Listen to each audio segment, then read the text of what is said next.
नमस्ते बच्चों, कैसे हैं आप सब। उम्मीद करती हूँ कि आप सब घर पर हैं और स्वस्थ हैं। बच्चों, कोरोना के संक्रमण का खतरा अभी टला नहीं है। इसके लिए आपको विशेष सावधानियाँ बरतनी चाहिए। जैसे जब भी आप घर से बाहर जाएं, अपने नाक और मुंह को दुपट्टा, गमछा या मास्क से ज़रूर ढकें। हाथों को साबुन से धोते रहें, सैनिटाइज़र का भी उपयोग करें और भीड़ भाड़ वाली जगहों में शारीरिक दूरी 2 गज की दूरी बना कर रहें। बच्चों, आज मुख्यमंत्री विद्यालय सुरक्षा कार्यक्रम के अंतर्गत सुरक्षित शनिवार में एक विशेष प्रकार की आपदा, जिसे सामाजिक आपदा भी कहते हैं, इसके बारे में हम लोग ढेर सारी जानकारियाँ प्राप्त करेंगे और इसके रोकथाम के उपायों के बारे में भी जानेंगे।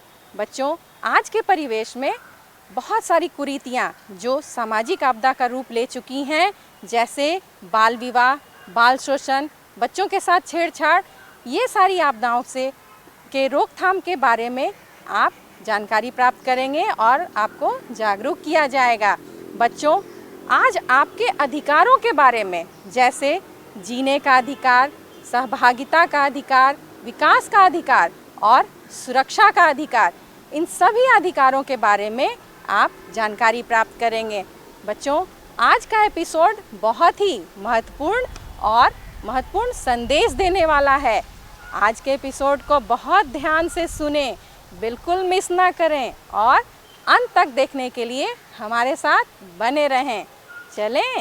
चलिए आज के एपिसोड को शुरू करते हैं।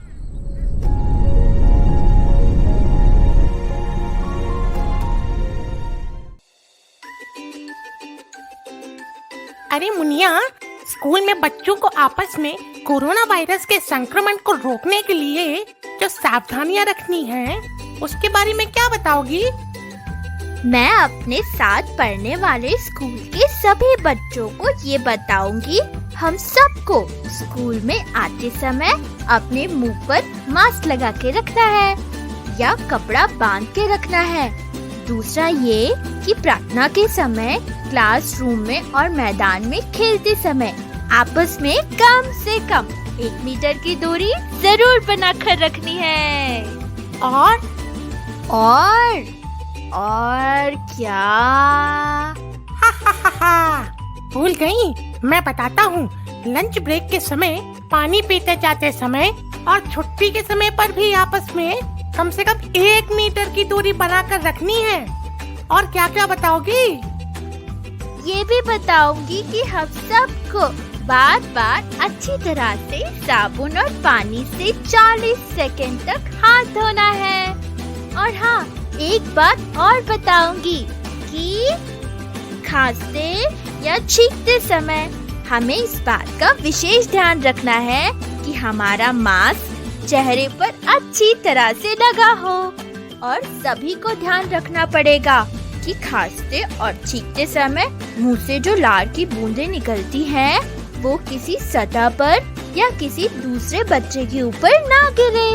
और क्लासरूम में मेज, कुर्सी या कंप्यूटर के कीबोर्ड, दरवाजे की हैंडल जैसी चीजों को बेवजह ना छुएं। और अगर छू लेते हैं तो सबसे पहले हाथों को साबुन और पानी से धो लें। और क्या? बोलो। और देखा, फिर भूल गई ना। मैं बताता हूँ। अरे किसी भी दोस्त को आपस में हाथ नहीं मिलाना है, गले नहीं मिलना है, दूर से ही बात करनी है। हाँ डुक्कू, याद आया।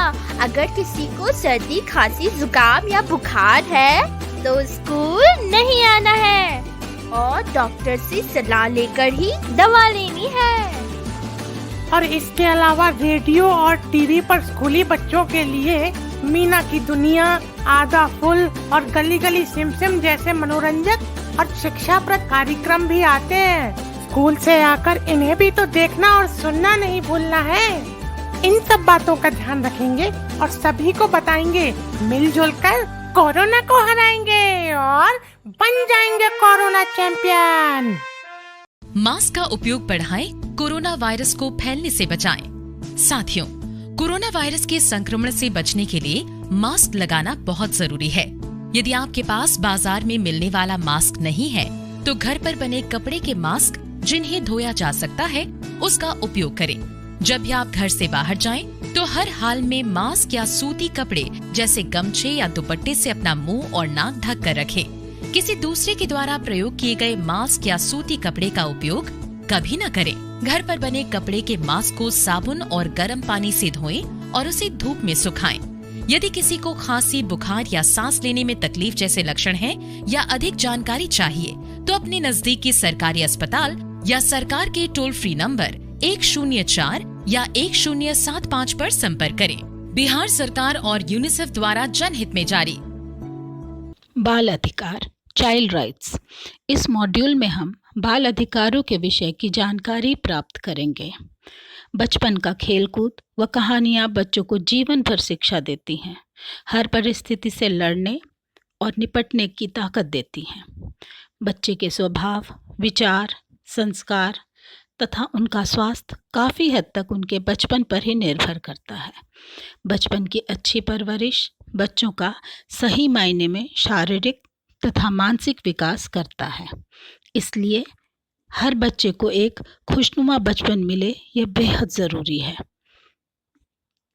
बाल अधिकार समस्त नाबालिगों की देखभाल, विशिष्ट सुरक्षा हेतु मूलभूत मानवीय अधिकारों को सुनिश्चित करता है। भारत सरकार ने इसे दिनांक 11 दिसंबर 1992 को अंगीकृत किया तथा हर साल 20 नवंबर को बाल अधिकार दिवस मनाया जाता है। यूं तो बालिकों को अनेकों अधिकार प्राप्त हैं, जिसके मुख्य अधिकार निम्नांकित हैं। विकास का अधिकार। बच्चा सशक्त व्यक्तित्व का नागरिक बने, अतः उसके सर्वांगीण विकास के लिए आवश्यक शिक्षा, देखभाल, सामाजिक सुरक्षा तथा सांस्कृतिक गतिविधियों में शामिल होने का उसे अधिकार प्राप्त है। संरक्षण का अधिकार।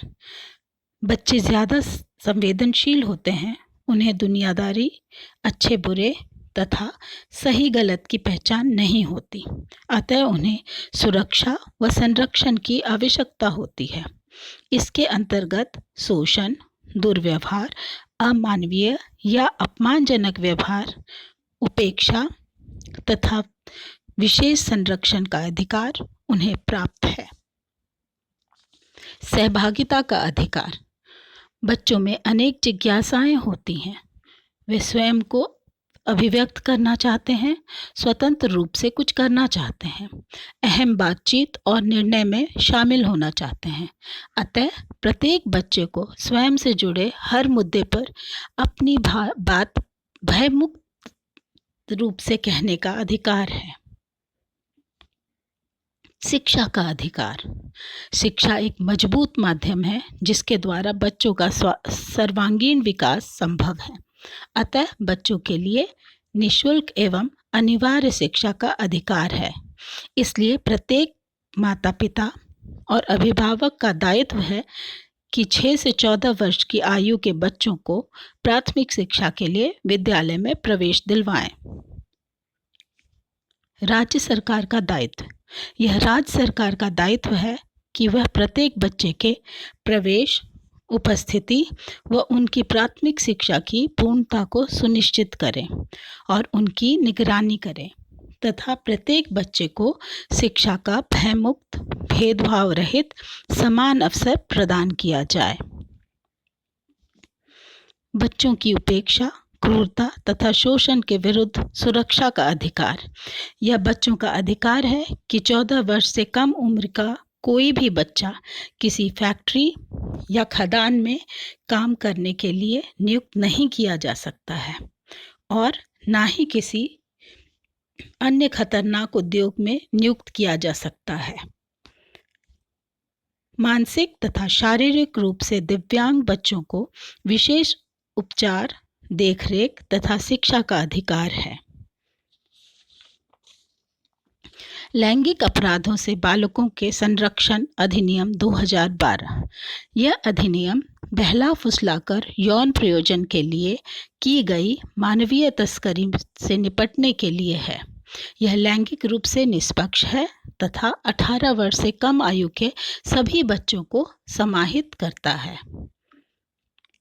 National commission for protection of child rights NCPCR, इसकी स्थापना मार्च 2007 में commission for protection of child rights act 2005 के तहत एक वैधानिक निकाय के रूप में की गई थी। इसकी स्थापना देश में बाल अधिकारों की रक्षा, संवर्धन और बचाव के लिए की गई थी। अधिकारों का हनन एक सामाजिक आपदा।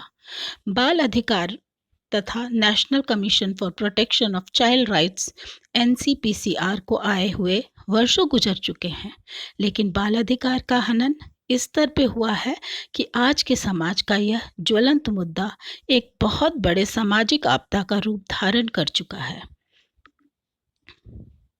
यह बेहद दुखद है कि आज के समय में बच्चों के जीवन में उपेक्षा तथा दुर्व्यवहार की घटनाएं कम होने की बजाय काफ़ी बढ़ गई हैं। ऐसे में यह आवश्यक है कि बच्चे अपने अधिकारों के विषय में जानें ताकि अपने साथ किसी तरह के भेदभाव या अत्याचार होने पर वह इसके खिलाफ आवाज़ उठा सकें। एक अध्यापक के रूप में हमारा यह नैतिक दायित्व बनता है कि हम बाल अधिकारों के संबंध में सबसे पहले स्वयं तथा अपने साथी अध्यापक को जागृत करें, उसके बाद बच्चों तथा उनके माता पिता को जागरूक करें। अपने अधिकारों की रक्षा के लिए मीना मंच, बाल संसद तथा बाल प्रेरक एक सशक्त मंच है जो अपना योगदान प्रभावी रूप से दे रहे हैं। मीना मंच बालिका शिक्षा के लिए यूनिसेफ की एक परियोजना के तहत देश के कई राज्यों में प्राथमिक विद्यालयों में मीना मंच की स्थापना की गई है। इसका उद्देश्य बालिका शिक्षा को प्रोत्साहित करना है। मीना को केंद्रीय पात्र बनाकर कई कहानियाँ तथा फिल्मों की रचना भी की गई है। ये मंच बाल अधिकार के प्रति बालिकाओं को जागृत करता है। बाल संसद विद्यालय के छात्र छात्राओं का एक मंच है। इससे जीवन कौशल का विकास, बच्चों में नेतृत्व एवं निर्णय लेने की क्षमता को विकसित करने, विद्यालय गतिविधियों एवं प्रबंधन में भागीदारी बढ़ाने, विद्यालय को आनंददायी, सुरक्षित और साफ सुथरा रखने के प्रति बच्चों को जागृत करता है। बाल प्रेरक आपदा के विभिन्न विषयों के द्वारा सुरक्षा के अधिकारों के प्रति अपने साथियों को तथा इन्हीं बच्चों द्वारा माता पिता तथा अभिभावक को आपदाओं के प्रति जागरूक करते हैं। तमाम कोशिशों के बावजूद दुखद त्रासदी यह है कि आज भी समाज में बाल अधिकारों का हनन हो रहा है। इसलिए इस गंभीर विषय पे संवेदनशील तरीके से सोचना होगा। बालकों को अपने विकास के उत्तम अवसर मिले, वे आगे चल के इस देश के सबल एवं सफल नागरिक बन सके। इसके लिए हमें सतत प्रयास में रहना होगा कि बाल अधिकार का किसी भी स्तर पर या किसी पक्ष में भी हनन ना हो। आज के बालक कल के भारत का उज्जवल भविष्य हैं। चलिए हम सब मिलकर देश के भावी निर्माताओं को सशक्त तथा सबल बनाएं। धन्यवाद। हमारी चर्चा का विषय है बाल यौन शोषण। 4 साल की बच्ची के साथ दुष्कर्म हो, उन्नाव कांड हो, कठुआ कांड हो, मुजफ्फरपुर बाल गृह का मामला हो या फिर निर्भया कांड हो, आए दिन ऐसे आपराधिक दुष्कर्म के मामले सुर्खियों में होते हैं जो मानवता को बेहद शर्मसार करते हैं। जबकि किसी भी व्यक्ति की सुरक्षा राष्ट्र की जिम्मेदारी होती है। यह उस वक्त और अधिक अहम हो जाता है जब यह सुरक्षा उस अति संवेदनशील वर्ग से जुड़ा हो जो मासूम अपनी आवाज़ खुद उठाने में सक्षम नहीं और ना ही अपने अधिकारों को लेकर सजग और सचेत हैं। ये बच्चे राष्ट्र का कल हैं और उस कल की अनदेखी करना किसी भी देश के हित में नहीं हो सकता। उनके प्रति इस किस्म की जघन्य अपराधों में लगातार हो रही वृद्धि के कारण आज जनमानस से लेकर सरकार तक के सामने बच्चों के लिए सुरक्षा प्रदान करने की चुनौती खड़ी हो गई है। एक तरफ जहां बच्चों के लिए असुरक्षा का माहौल पैदा हो रहा है, वहीं अभिभावकों के सामने उनके भविष्य को लेकर भी अनिश्चितता जैसी स्थिति उत्पन्न हो रही है। ये नादान बच्चे अपनी मासूमियत तथा अपरिपक्वता की वजह से लोगों के संकीर्ण मानसिकता की शिकार हो जाते हैं। बाल यौन शोषण भारत में महामारी के अनुपात पर पहुंच चुका है। महिला एवं बाल विकास विभाग के रिपोर्ट के अनुसार प्रत्येक 2 बच्चों में से एक यौन शोषण का शिकार होता है। इसलिए बच्चों के साथ हो रहे यौन शोषण को ध्यान में रखते हुए पॉक्सो एक्ट 2012 लाया गया, जिसके अंतर्गत बच्चों के प्रति यौन उत्पीड़न, यौन शोषण और पोर्नोग्राफिक जैसे जघन्य अपराधों को रोकने के लिए महिला एवं बाल विकास मंत्रालय द्वारा ये एक्ट बनाया गया। आपको बता दें कि इस कानून से पहले बच्चों के साथ होने वाले यौन अपराधों का निपटारा भी इंडियन पिनल कोड यानी कि आईपीसी की अलग अलग धाराओं के अंतर्गत ही किया जाता था, लेकिन एक समस्या यह थी कि इसमें बच्चों के खिलाफ होने वाली विभिन्न प्रकार की यौन अपराधों के लिए विशेष धाराएं नहीं थी। सबसे महत्वपूर्ण यह है कि आईपीसी बालिग और नाबालिग पीड़ित में कोई अंतर नहीं करता था। इसी कारण बच्चों के लिए एक विशेष कानून की आवश्यकता महसूस की गई। पॉक्सो यानी कि protection of children from sexual offences act, जो 2012 में बनाए गए सख्त कानून के तहत अलग अलग अपराधों के लिए अलग अलग धाराएं तय की गई। यह अधिनियम लैंगिक रूप से निष्पक्ष है तथा 18 वर्ष से कम आयु के सभी बच्चों को यौन अपराधों के खिलाफ संरक्षण प्रदान करता है। मगर देखा गया कि इतने सख्त कानून के बावजूद भी मासूम बच्चे के साथ बढ़ती दरिंदगी कम नहीं हो रही थी। साल भर में जारी विभिन्न रिपोर्ट कुछ और ही हाल बयां कर रहे थे। इन रिपोर्ट के मुताबिक बच्चों के व्यापार, नाबालिग बच्चों को वेश्यावृत्ति में धकेले जाने के मामले तथा पोर्नोग्राफी जैसे अपराध में कमी आने की बजाय इजाफा ही हो रहा था। पॉक्सो एक्ट 2012 में लागू किया गया था, परंतु इससे वांछित परिणाम न मिलने के कारण तथा इसे अधिक प्रभावी बनाने के लिए पॉक्सो संशोधन विधेयक लाया गया। एक्ट में अधिनियम अधिकतम सजा मृत्युदंड का प्रावधान कर एक अध्यादेश जारी किया गया। इस परिवर्तन से पहले इस कानून में अधिकतम सजा आजीवन कारावास थी। आइए अब पॉक्सो एक्ट के महत्वपूर्ण धाराओं पर एक नज़र डालते हैं। धारा 11 में इस बात की चर्चा है कि यदि किसी बच्चे से कोई अश्लील शब्द पढ़ने को कहता है, कोई अश्लील आवाज़ सुनाई जाए, उन्हें कोई अश्लील फोटो वगैरह दिखाई जाती है, तो यह भी अपराध की श्रेणी में आएगा। धारा 12 में उपरोक्त अपराध के लिए 3 वर्ष की सजा का जिक्र है। धारा 24 में इस बात का जिक्र है कि पीड़ित से पूछताछ थाने में नहीं की जा सकती है और यह काम कोई महिला जांच अधिकारी ही कर सकती है। इसके अलावा यह भी प्रावधान किया गया है कि पीड़िता से पूछताछ वर्दी में नहीं की जाएगी। साथ ही पीड़िता की पहचान गुप्त रखने की जिम्मेदारी भी पुलिस की ही होगी। अदालत पीड़िता की गरिमा बनाए रखने के लिए न तो बार बार साक्ष्य के लिए बुला सकती है और न ही जांच के दौरान उसकी पहचान प्रकट कर सकती है। 16 वर्ष से कम लड़कियों से दुष्कर्म करने के मामलों में कम से कम 20 वर्ष और अधिकतम उम्र कैद की सजा का प्रावधान किया गया है। आरोपी को अग्रिम जमानत नहीं देने की बात की गई है, जबकि पहले ऐसा नहीं था।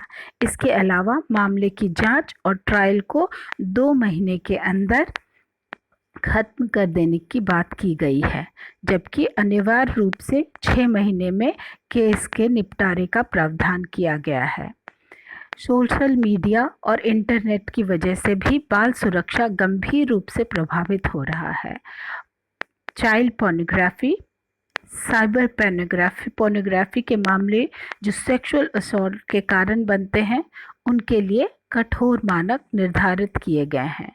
कमर्शियल इस्तेमाल के लिए पोर्नोग्राफिक मटेरियल के रखने पर 3 से 5 साल की सज़ा या जुर्माना या फिर दोनों का प्रावधान है।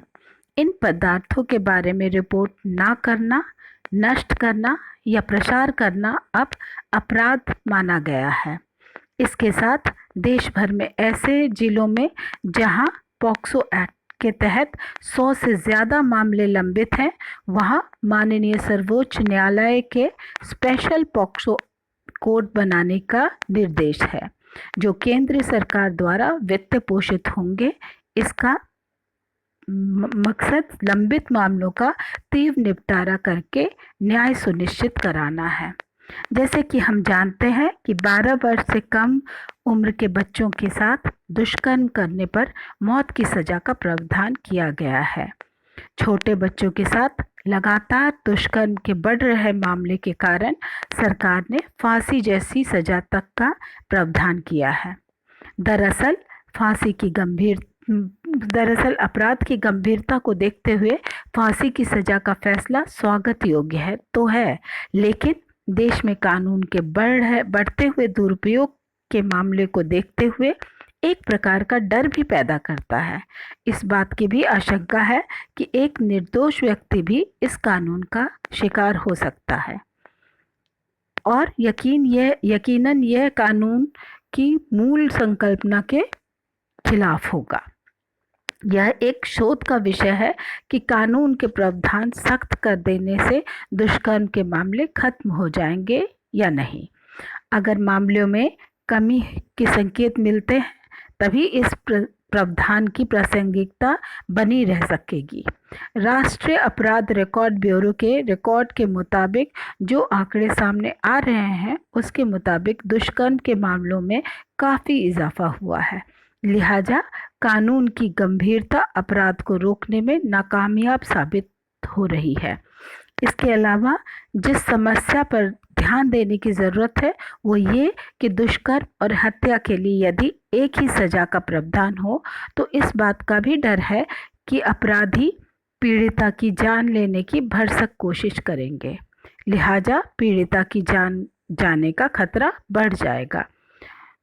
दूसरी बड़ी समस्या यह है कि एनसीआरबी की रिपोर्ट से एक चौंकाने वाला तथ्य उजागर हुआ है कि बच्चों के साथ दुष्कर्म के जितने भी मामले सामने आए हैं, उनमें 94% मामले में आरोपी पीड़िता के रिश्तेदार या अच्छी जान पहचान वाले थे। लिहाजा फांसी की सज़ा का प्रावधान के बाद भी इस बात की भी आशंका है कि ज़्यादातर मामले अब प्रकाश में भी नहीं आ सकेंगे, क्योंकि आरोपी को फांसी होने की स्थिति में आपसी रंजिशों के बढ़ने का खतरों के कारण जाहिर है पीड़ित का यह डर इंसाफ के रास्ते में एक रुकावट बन के खड़ा हो जाएगा। मगर इसके बावजूद हमें यह नहीं भूलना चाहिए कि बच्चों के साथ दुष्कर्म के मामले गंभीर अपराध हैं और इसके लिए गुनहगार को सख्त से सख्त सज़ा मिलनी ही चाहिए।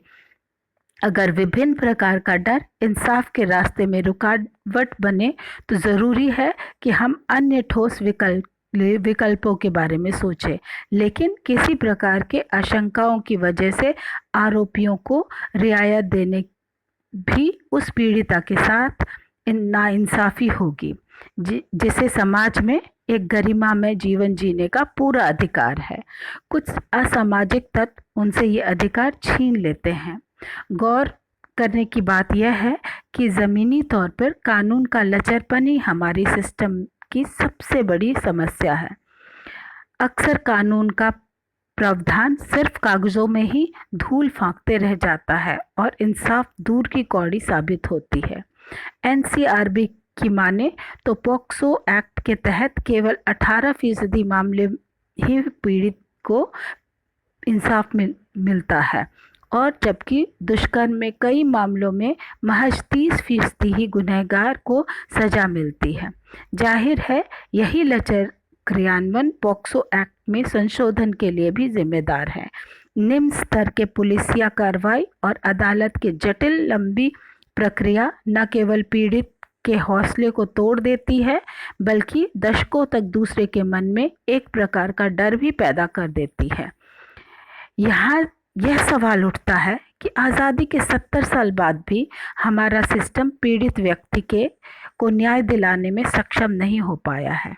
सरकार के काबिलियत पर भी एक सवाल है कि अब तक नाबालिगों को न्याय के लिए वर्षों नहीं बल्कि दशकों तक इंतज़ार करना पड़ता है। क्या ये मुमकिन है कि एक पीड़ित जो आर्थिक रूप से कमज़ोर है वो इंसाफ के लिए सालों साल कोर्ट के चक्कर लगाए, या ये मुनासिब है कि एक नाबालिग पीड़ित अपनी ज़िंदगी के महत्वपूर्ण समय को कैरियर संवारने के बजाय उन इंसाफ को हासिल करने में लगाए जो अनिश्चितताओं से परिपूर्ण है। बाल सुरक्षा के दरकार केवल एक ही स्तर पर नहीं है। हमें ये समझना होगा कि यह एक जिम्मेदारी है समाज की सबसे छोटी इकाई यानी परिवार से शुरू होकर समाज में सरकार और विभिन्न संस्थाओं की है, क्योंकि किसी भी नीति या कानून का निर्माण उसकी सफलता को तय नहीं कर सकता। वहीं दूसरी ओर अध्यापक और विद्यालय की भूमिका भी बेहद अहम हो जाती है, क्योंकि शिक्षक बच्चों के लिए रोल मॉडल होते हैं। इसलिए बच्चे अपने प्रति हो रहे अपमान, शोषण और अपराध की समझ बनाने में एक शिक्षक से सहजता महसूस करते हैं। चूँकि बच्चे का राजनीतिक प्रतिनिधित्व नहीं होता और ना ही मतदान का अधिकार उनके पास होता है, इसलिए उनके लिए नीति और कानून बनाने के लिए सरकार की भी महत्वपूर्ण भूमिका हो जाती है। सरकार ने समय समय पर इन संवेदनशील वर्ग के संरक्षण के लिए अनेक उपाय तो किए हैं, जिनकी फेयर लिस्ट तो लंबी है, लेकिन सवाल है कि इन सब के बावजूद इस वर्ग की स्थिति समाज में दर्दनाक क्यों है। भारत में हर रोज दर्ज किए जाते हैं बलात्कार के 50 से अधिक मामले तथा हर 15 मिनट में एक यौन अपराध का मामला दर्ज किया जाता है। ये परेशान करने वाले आंकड़े जमीनी हकीकत की ओर इशारा करते हैं, जिनसे आंखें नहीं फेरी जा सकती, बल्कि मुद्दे की गंभीरता से लेकर समस्याओं की तह तक जाना होगा। सबसे ज़्यादा चिंता का विषय यह है कि बच्चे जिन पर पूरी तरह से भरोसा करते हैं, विश्वास करते हैं, वही उनके भरोसे और विश्वास को तोड़ते हैं और उनका यौन शोषण करते हैं। घटनाएं बताती हैं कि पुलिस हो, शिक्षक हो, बाल गृह के कर्मचारी हो या रिश्तेदार, जिनका दायित्व उनकी रक्षा करना था, उनकी देखभाल करना था, वही उनके भक्षक या शिकारी बन गए। कम उम्र के खासकर अनाथ बच्चियों को हार्मोनल इंजेक्शन देके उनके शरीर में बदलाव लाके वेश्यावृत्ति में धकेल दिया जाता है। इन सब हालातों में को देखते हुए सरकार ने ज़रूरी समझा कि जहाँ भी बच्चे होते हैं, जैसे कि विद्यालय, कोचिंग सेंटर, क्रचेस, कस्तूरबा विद्यालय, हॉस्टल्स इत्यादि, वहाँ पर बच्चों को जानकारी दी जाए कि वो अपनी आइडेंटिटी को कैसे बचाएं। अगर कोई दुष्कर्म हुआ है तो रिपोर्ट कैसे किया जाए। हर पब्लिक प्लेसेस पर ये जानकारी पोस्टर के माध्यम से पूर्ण रूप से दी जाए। जहाँ भी बच्चे हैं वहाँ के सारे टीचिंग, नॉन टीचिंग स्टाफ, सहायता कर्मी एक एक का वेरिफिकेशन और बैकग्राउंड चेक करने के बाद ही उनको काम पे रखा जाए, तथा ये अनिवार्य किया जाए कि बच्चों सहित सभी को पॉक्सो एक्ट की पूर्ण जानकारी हो, खासकर उन्हें जो बच्चों के साथ काम कर रहे हों। कुल मिलाकर देखा जाए तो इस संवेदनशील वर्ग की अवहेलना राष्ट्र के भविष्य से खिलवाड़ है। हमें सभी कानून और नियति के क्रियान्वयन पर जोर देना होगा। बच्चों की सुरक्षा संरक्षित और पोषित करना होगा। सरकार द्वारा जारी चाइल्ड हेल्पलाइन नंबर 1098 जैसी पहलों को प्रोत्साहित करना होगा। यह कठोर और कड़वा सच है कि समाज आज भी इतना नैतिक नहीं है, जिस कारण इन मासूम को उन पीड़ाओं से गुजरना पड़ता है जिसका इल्म भी करना भयावह है। इस यथार्थ को समझते हुए परिवार, समाज तथा राष्ट्र सभी को और अधिक सजग और सचेत होने की आवश्यकता है। बच्चे के सही और गलत टच के बारे में हमें उन्हें सिखाना होगा। कोई भी व्यक्ति उनको गलत तरीके से छुए जो उनको अजीब या बुरा लगे तो समझ ले कि खतरा है। उन्हें ज़रूरत पड़ने पर ना बोलना सिखाना होगा। यदि उनके साथ कोई हादसा हो जाता है तो बच्चों की हर बात ध्यान से सुने और उनकी हर बात पर गौर करें। उनकी बातों पर भरोसा करें, उनकी चुप्पी को तोड़ें तथा उनको ऐसा माहौल दें जिसमें वो खुलकर आपसे अपनी बातें रख सकें। उन्हें भरोसा दिलाइए कि वो साहसी हैं और जो उनके साथ हुआ उनमें उनका कोई दोष नहीं है। ये बेहद ज़रूरी है कि उनकी रोज़मर्रा की ज़िंदगी में दिलचस्पी दिखाई जाए। याद रखिए कि जितना ज़रूरी उन्हें ये बताना है कि बाहर वालों से टॉफ़ी ना लें, उतना ही ज़रूरी है उन्हें ये बताना भी कि चाहे कोई कितना भी अपना क्यों ना हो, प्यार दिखाने की एक हद होती है और एक तरीका होता है। जब हदें पार हों और तरीके बदले तो उन्हें हिदायत दें कि सबसे पहले वो आपके पास आएं, क्योंकि रोकथाम फिर भी हमारे हाथों में है। अपने बच्चे के लिए आवाज़ उठाइए और उन्हें भी आवाज़ उठाना सिखाइए। बताइए कि आप उनके साथ हैं, एहसास दिलाइए कि आप उन पर पूरा भरोसा करते हैं, उनकी बातों पर यकीन करते हैं। बताइए कि आप उनके लिए हर पल हर क्षण मौजूद हैं। ये ज़रूरी है कि हम बच्चों के साथ होने वाले ऐसी घटनाओं को अपनी इज्जत से पहले बच्चों के स्वास्थ्य और अधिकार के बारे में सोचें, जिन पर हमारा भविष्य टिका है। बलात्कार एक बेहद क्रूर शब्द है, उससे भी क्रूर है ये अपराध, और उन सब से ज़्यादा क्रूर होता है वो अपराधी जो ऐसा जघन्य अपराध करते हैं।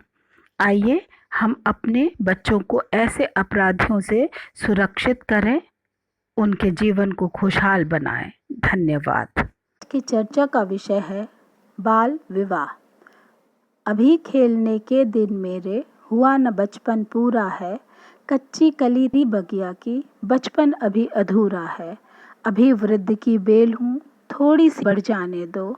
अभी ब्याहने की क्या जल्दी, थोड़ा लिख पढ़ जाने दो। अभी ब्याहने की क्या जल्दी, थोड़ा लिख पढ़ जाने दो। जी हाँ, ये एक बेहद दुखद वास्तविकता है कि भारत एक प्रगतिशील देश होने के बावजूद आज भी विश्व का सर्वाधिक बाल विवाह इसी देश में होता है, जहाँ मासूमियत, मौज मस्ती, खेल कूद, बदमाशियाँ और बहुत सारी ऊर्जा यानी कि बचपन, जीवन का वह स्वर्णिम दौर जब किसी प्रकार की कोई चिंता, कोई जवाबदेही नहीं होती। सब कुछ नया होता है, रंग बिरंगी दुनिया उन्हें अपनी ओर खींच रही होती हैं और इन सब के बीच जाने अनजाने वे बेफिक्री में जीवन के नित नए पाठ सीख रहे होते हैं। कोई डांटे तो माँ के आंचल में जाके छुप जाना, परियों के किस्से कहानियाँ सुनना, कल्पना की अलग दुनिया में सपने बुन रहे होते हैं और अचानक बड़ी ही क्रूरता के साथ उनसे उनका बचपन छीन लिया जाता है। अल्हड़ता और मनमौजी की उम्र में उन्हें विवाह जैसी बड़ी जिम्मेदारी के तले कुचल दिया जाता है। विडंबना ये है कि ये क्रूरतापूर्ण कार्य कोई दूसरे नहीं करते, उनके अपने ही माँ बाप और परिजनों द्वारा किया जाता है। बाल विवाह, जैसे कि नाम से ही पता चल रहा है कि उन नाबालिगों के मध्य विवाह जिनमें लड़के की उम्र 21 वर्ष से कम और लड़कियों की उम्र 18 वर्ष से कम होती है। यह वह उम्र होती है जिसमें बच्चे का मानसिक स्तर उतना विकसित नहीं होता कि वह विवाह जैसी बड़ी जिम्मेदारी को जान सके या निभा सके। बच्चे के खेलने और पढ़ने की उम्र में उन्हें विवाह जैसे बंधन में बांध दिया जाता है। इस परंपरा के से उनके परिवार ही तबाह नहीं होते, बल्कि ये एक ऐसी सामाजिक आपदा है जो अनेक नई आपदाओं को जन्म देती है। शिक्षा का अभाव की समस्या, कुपोषण की समस्या, लड़कियों में खून की कमी की समस्या, यहाँ तक कि लड़कों में बढ़ती आपराधिक प्रवृत्ति भी कहीं न कहीं किसी न किसी रूप से इससे जुड़ी है। बच्चियां कम उम्र में ही मां बनने के कगार पर आ जाती हैं। कम उम्र में अपरिपक्व शरीर में बालिका द्वारा गर्भ धारण करने का परिणाम माता का शरीर पूर्ण रूप से विकसित न हो पाना तथा गर्भपात, कम वजन और कुपोषित बच्चों को जन्म देना, माता में कुपोषण होना, अनेक किस्म की बीमारियों से ग्रसित हो जाना, यहाँ तक कि कई मामलों में मातृ मृत्यु तक हो जाती है। बाल विवाह बच्चों की सेहत के लिहाज से ही खतरनाक नहीं है, बल्कि उनके व्यक्तिगत विकास के लिहाज से भी खतरनाक है। शिक्षा, जो उनके भविष्य का उज्जवल द्वार माना जाता है, हमेशा के लिए बंद हो जाता है। शिक्षा से वंचित रहने के कारण वह कभी शिक्षा का महत्व समझ ही नहीं पाते। खासकर लड़कियों के शोषण का बहुत बड़ा कारण अशिक्षा है।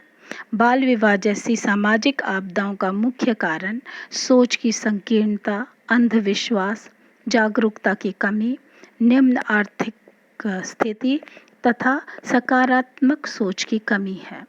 शिक्षा हमारी सोच तथा समझ को बदलती है, इसलिए अपने बच्चों को पढ़ाएं और समाज को जागृत करने में योगदान दें।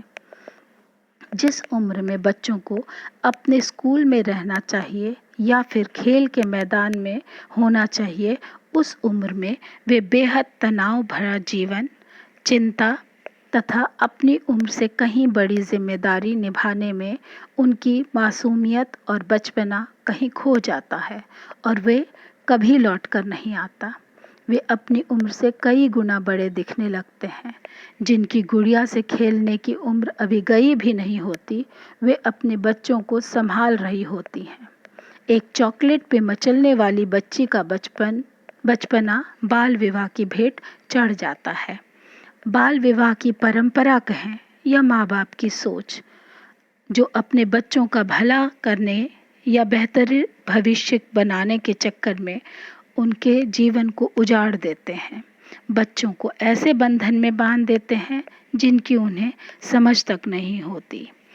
बिहार की गिनती देश के पिछड़े हुए राज्यों में होती है, जहां ज़्यादातर ग्रामीण क्षेत्रों में यह प्रथा बिना रोक टोक आज भी चल रही है।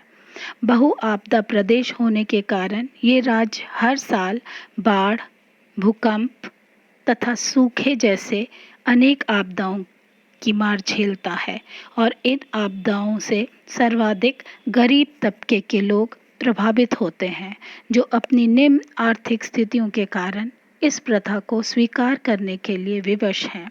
इन लोगों की आर्थिक स्थिति बेहद कमज़ोर होती है। लंबा चौड़ा परिवार, आय के अत्यंत सीमित साधन तथा न्यूनतम जीवन स्तर, ये लोग औपचारिक शिक्षा के पक्ष में भी नहीं रहते, इसलिए शिक्षा भी इनके जीवन में कोई परिवर्तन नहीं ला पाती। इनके जीवन का एकमात्र महत्वपूर्ण लक्ष्य अपने बच्चों की शादी होता है।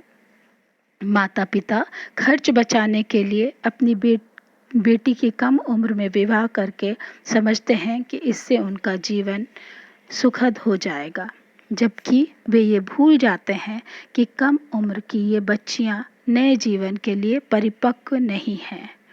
लिंग के आधार पर प्रचलित भेदभाव के कारण बेटियों के जीवन का एकमात्र ध्येय विवाह मान लिया जाता है। बाल विवाह परंपरा ने अनेकों बाल विधवाओं को जन्म दिया है तथा जनसंख्या विस्फोट में बहुत बड़ा सहायक रहा है, जिसके कारण राज्य में पिछड़ेपन की स्थिति और दरिद्रता की स्थिति में बहुत बड़ा योगदान हुआ है। यदि इस पर अब भी नियंत्रण नहीं किया गया तो स्थिति बद से बदतर हो जाएगी। देश में बाल विवाह के खिलाफ भले ही कानून बन गए हों, शादी के लिए वैध उम्र की सीमा भले ही तय कर दी गई है, लेकिन ये सारे कानून बंधन परिणय सूत्र में बंधने वाले के लिए बेमायने हैं। तमाम प्रयासों के बावजूद हमारे देश में बाल विवाह जैसी कुप्रथा का अंत नहीं हो रहा। यूनिसेफ का रिपोर्ट यह खुलासा करता है कि 47% बालिकाओं की शादी 18 वर्ष से कम में हो जाती है तथा 22% बालिकाएं 18 वर्ष से पहले ही मां बन जाती हैं। यह रिपोर्ट हमारे सामाजिक जीवन के उस स्याह पहलू की ओर इशारा करता है जिसे अक्सर हम रीति रिवाज या परंपरा के नाम पर अनदेखा करते हैं। यहाँ तक कि स्वयंसेवी संगठन भी इस बारे में बातें तो बहुत करते हैं, लेकिन हकीकत में कोई ठोस कदम नहीं उठाते।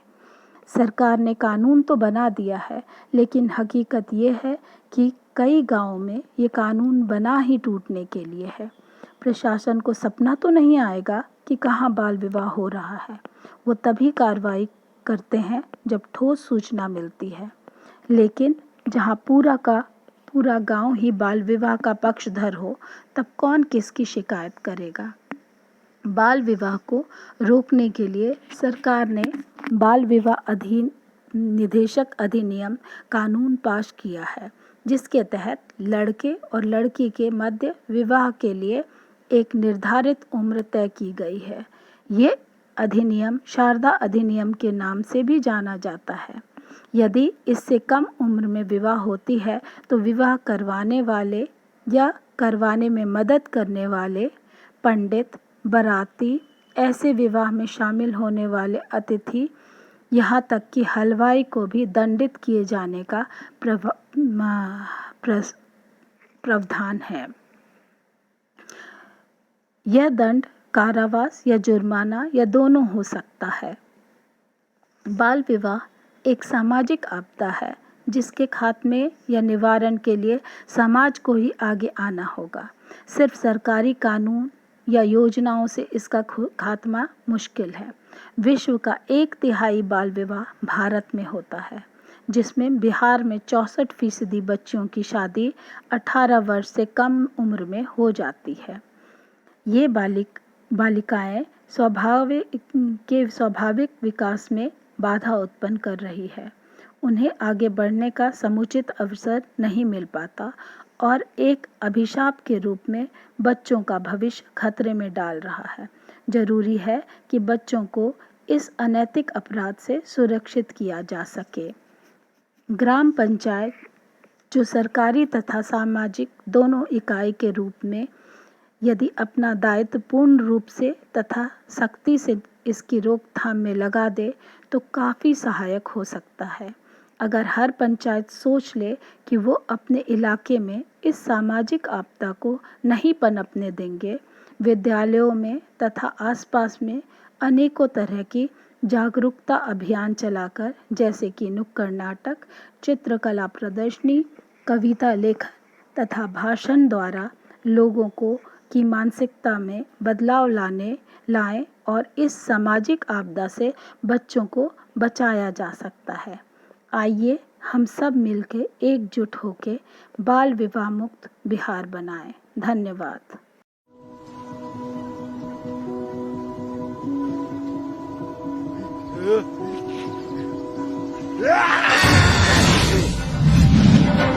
चलो हमला करें।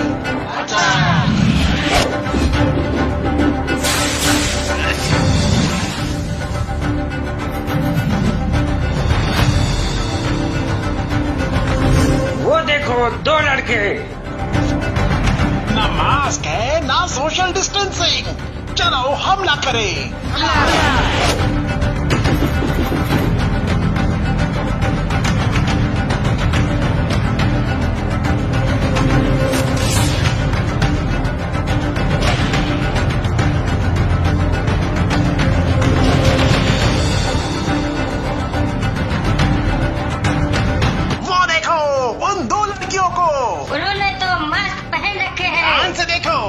नाक का रास्ता साफ है।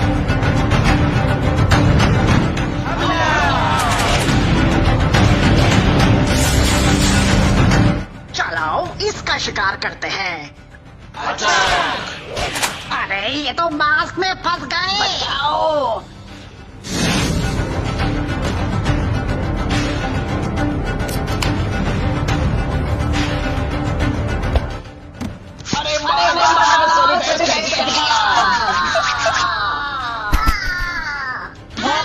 याद रखें, इस वक्त बचाव ही इलाज है। जब तक दवाई नहीं तब तक ढिलाई नहीं। और ये मास्क आपका सुरक्षा कवच है। मास्क से अपने नाक और मुंह दोनों को ढक कर रखें। सदा सुरक्षित रहें। जो काम घर बैठे हो सकता है उसके लिए घर से बाहर ना जाएं। सदा याद रहे, जब तक दवाई नहीं तब तक ढिलाई नहीं। कोरोना वायरस के खतरे से खुद को बचाएं। ये कुछ सरल उपाय अपनाएं। साथियों, कोरोना वायरस के संक्रमण से बचने के लिए आपको कुछ आसान से काम करने हैं। जब भी आप किसी से बात करें या किसी के साथ बैठें, तो उनसे कम से कम 1.5 से 2 मीटर या 2 गज की दूरी बनाएं। घर में रहें और बहुत जरूरत पड़ने पर ही आप घर से बाहर जाएं। बाहर जाते समय आप हर हाल में मास्क या सूती कपड़े जैसे गमछे या दुपट्टे से अपना मुंह और नाक ढक कर रखें। अपने हाथों को 20 सेकंड तक साबुन और पानी से बार बार धोएं। यदि किसी को खांसी, बुखार या सांस लेने में तकलीफ जैसे लक्षण हैं या अधिक जानकारी चाहिए, तो अपने नजदीकी सरकारी अस्पताल या सरकार के टोल फ्री नंबर 104 या 1075 पर संपर्क करें। कोरोना वायरस का खतरा होगा कम जब हाथों को बार बार धोएंगे हम। साथियों, जब आपके हाथ गंदे हों, खांसने और छींकने के बाद, किसी भी सतह या वस्तु को छूने के बाद, शौचालय के इस्तेमाल के बाद, खाना बनाने, परोसने, खाने से पहले और खाना खाने के बाद अपने हाथों को 20 सेकंड तक साबुन और पानी से अच्छी तरह धोएं। पानी को बर्बाद ना करें। हाथों को साबुन से मलते समय पानी का नल बंद रखें। हाथ धोते समय आप हाथ धोने के चरणों का पालन करें। पहले हथेली से हथेली, फिर हथेलियों के पीछे, अंगुलियों के बीच में, अंगुलियों के पीछे, अंगूठे के तले पर और आखिर में अंगुली के नाखूनों को अच्छी तरह धोएं। यदि किसी को खांसी, बुखार या सांस लेने में तकलीफ जैसे लक्षण हैं या अधिक जानकारी चाहिए, तो अपने नजदीकी सरकारी अस्पताल या सरकार के टोल फ्री नंबर 104 या 1075 पर संपर्क करें। बिहार सरकार और यूनिसेफ द्वारा जनहित में जारी। प्यारे बच्चों, नमस्ते। आज आपने अपने बाल अधिकार के बारे में जाना। साथ ही सामाजिक कुरीतियां एवं बुराइयां जैसे कि बाल विवाह, बाल शोषण, बच्चों से छेड़छाड़, इन सब के रोकथाम के संबंध में भी जानकारी प्राप्त किया। तो उम्मीद करता हूं आज जो आपने सीखा वह आपके बहुत काम आएगा, चाहे वो बाल अधिकार के बारे में हो या सामाजिक कुरीतियों के बारे में हो। तो बच्चों, अब वक्त है आज के क्विज का। तो आप लोग तैयार हैं क्विज के लिए? लेकिन आपको करना क्या होता है? आपको प्रश्नों को ध्यान से सुनना होता है, उसके विकल्पों का सही चयन करना होता है। इसके पश्चात हम आपको एक गृह कार्य भी देते हैं। तो क्या आप सभी लोग तैयार हैं क्विज के लिए और गृह कार्य के लिए? तो चलिए क्विज प्रारंभ करते हैं। आज के सत्र के सवाल आपके सामने हैं। पहला सवाल, निम्न में से कौन बाल अधिकार की श्रेणी में आते हैं? अब इसके विकल्प हैं। पहला, जीने का अधिकार। दूसरा, संरक्षण का अधिकार। तीसरा, भागीदारी का अधिकार। चौथा, विकास का अधिकार। पांचवा, उपरोक्त सभी। तो बच्चों, इसका सही जवाब है उपरोक्त सभी, अर्थात बाल अधिकार की श्रेणी में जीने का अधिकार, संरक्षण का अधिकार, भागीदारी का अधिकार और विकास का अधिकार सभी शामिल हैं। दूसरा सवाल, विकास का अधिकार में कौन सा अधिकार शामिल है? तो इसके विकल्प है। पहला, शिक्षा का अधिकार। दूसरा, प्रारंभिक बाल्यावस्था में देखभाल एवं विकास हेतु सहायता का अधिकार। तीसरा, सामाजिक सुरक्षा का अधिकार। चौथा, अवकाश, मनोरंजन एवं सांस्कृतिक क्रियाकलापों का अधिकार। पांचवा, उपरोक्त सभी। तो बच्चों, इसका सही जवाब है पांचवा विकल्प, अर्थात उपरोक्त सभी। तीसरा सवाल, जीने के अधिकार में कौन सा अधिकार शामिल है? इसके विकल्प हैं, पहला स्वास्थ्य सेवाएं पाने का अधिकार, दूसरा पौष्टिक भोजन करने का अधिकार, तीसरा उच्च जीवन स्तर पर जीने का अधिकार, चौथा अपना नाम और राष्ट्रीयता पाने का अधिकार और पांचवा उपरोक्त सभी। तो बच्चों इसका सही जवाब है पांचवा विकल्प अर्थात उपरोक्त सभी। चौथा सवाल, सुरक्षा के अधिकार में कौन सा अधिकार शामिल है? तो इसके विकल्प हैं, पहला शोषण से सुरक्षा का अधिकार, दूसरा अपमान व दुर्व्यवहार से सुरक्षा का अधिकार, तीसरा अमानवीय या निम्न कोटि के व्यवहार से सुरक्षा का अधिकार, चौथा उपेक्षा से मुक्ति का अधिकार और पांचवा उपरोक्त सभी। तो बच्चों इसका सही जवाब है पांचवा विकल्प अर्थात उपरोक्त सभी। पांचवा सवाल, बच्चों के अधिकारों का हनन निम्न में से कौन है? तो इसके विकल्प हैं, पहला बच्चों की उपेक्षा करना, दूसरा बाल मजदूरी करवाना, तीसरा घर के कार्यों को जबरन या लालच देकर करवाना, चौथा होटलों अथवा दुकानों पर मजदूरी करवाना और पांचवा उपरोक्त सभी। तो बच्चों इसका सही जवाब है पांचवा विकल्प अर्थात उपरोक्त सभी। छठा सवाल, चाइल्ड लाइन का नंबर इन निम्न में से कौन है? इसके विकल्प हैं 1098, दूसरा 1068, तीसरा 1078, चौथा 1088। तो बच्चों यह चाइल्ड नंबर का नंबर आपको जरूर से जरूर याद करना चाहिए। तो इसका सही जवाब है पहला विकल्प अर्थात 1098। इसे इस रूप में भी याद कर सकते हैं 10, 9, 8। बच्चों अभी तक हमने आपसे 6 सवाल पूछे, अब वक्त है गृह कार्य का। आज आपने बाल विवाह, बाल शोषण तथा बाल श्रम की रोकथाम के बारे में जाना और सीखा। अब आपको करना क्या है? अपने इन अधिकार के उपयोग तथा बाल विवाह, बाल शोषण एवं बाल श्रम की रोकथाम के बारे में जानकारी अपने माँ पिताजी, भाई बहन एवं अपने मित्रों तथा सहपाठियों को दें। बच्चों यह तो था इस सप्ताह का क्विज और गृह कार्य। अगले शनिवार को हम फिर मिलेंगे एक नए क्विज और एक नए गृह कार्य के साथ। तब तक घर पर रहें, सुरक्षित रहें। नमस्कार बच्चों, आप सभी को मेरा बहुत बहुत प्यार। बच्चों आज तक आपने विभिन्न प्राकृतिक आपदाओं के बारे में जाना और सीखा था, मगर आज का ये कार्यक्रम आप लोग के लिए बहुत ही महत्वपूर्ण था, क्योंकि आज के इस कार्यक्रम में आप लोगों को सामाजिक आपदाओं की रोकथाम के विभिन्न तरीकों और उपायों के बारे में आपने जाना और समझा। साथ ही आप लोग को सामाजिक आपदाओं जैसे कि बाल विवाह, बाल शोषण एवं बच्चों से छेड़छाड़ के रोकथाम के विभिन्न पहलुओं पर प्रकाश डाला गया और आपके निहित अधिकारों जैसे कि जीने का अधिकार, सहभागिता का अधिकार और सुरक्षा के अधिकार के बारे में भी बताया गया। और इन सभी से जुड़े हुए बहुत से प्रश्न पूछे गए और आप लोग को होमवर्क भी दिया गया, जो कि आप लोग के लिए बहुत महत्वपूर्ण है। बच्चों आज के इस कार्यक्रम में आपने जो भी जाना वो सभी बातें आप अपने मित्रों, परिजनों, दोस्तों को ज़रूर बताएंगे। तो इसी उम्मीद के साथ मैं अगले शनिवार को फिर से आपके साथ एक नए विषय पर बहुत सारी जानकारियां लेकर मिलती रहूंगी। तो हर शनिवार को सुबह 9 बजे डीडी बिहार चैनल पर और शाम को 4 बजे ये कार्यक्रम देखना ना भूलें। अपने आप को सुरक्षित रखें। तो अगले शनिवार को मैं आपका इंतज़ार करूंगी। तब तक के लिए नमस्कार, धन्यवाद।